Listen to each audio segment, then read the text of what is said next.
আসসালামু আলাইকুম।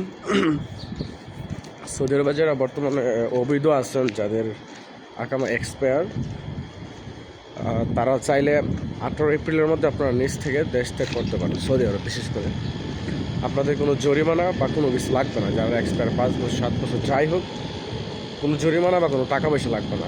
Saudi government থেকে এটা আদেশ দিচ্ছে যে 18 এপ্রিলের মধ্যে যদি আপনি নিজ থেকে দেশ ত্যাগ করেন, তাহলে আপনি যদি এক্সপায়ার হয়ে থাকেন, তাহলে আপনার কোনো টাকা পয়সা লাগবে না। আর হরুপ অ্যাক্সিট এগুলো হচ্ছে অন্য বিষয়, এটা অবশ্যই শেষ করে যেতে হবে। আর যদি এক্সপায়ার থাকেন কিন্তু আপনার নামে কোনো মামলা, কোনো কেস, খরচ কোনো কিছু নাই, তাহলে আপনি নিজ থেকে দেশ ত্যাগ করতে পারবেন। কোনো রকম জরিমানা বা গ্রাম আপনার দিতে হবে না। আপনি এয়ারপোর্টে যাবেন, টিকিট কাটবেন, ব্যাস চলে যাবেন। আর সেটা 18 এপ্রিলের মধ্যে।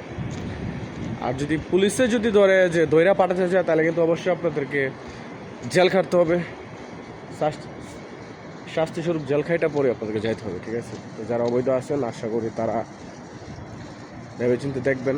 আর যারা নিজে থেকে পুলিশে ধরা দিয়ে যেতেছেন, তারা অবশ্যই মক্কা চলে আসবেন, একদম রিল্যাক্স হয়ে যাইতে পারবেন, ঠিক আছে? আমি বর্তমান মক্কা আছি, এটা হচ্ছে মক্কা আজিয়া। যাই হোক, ধন্যবাদ সবাইকে।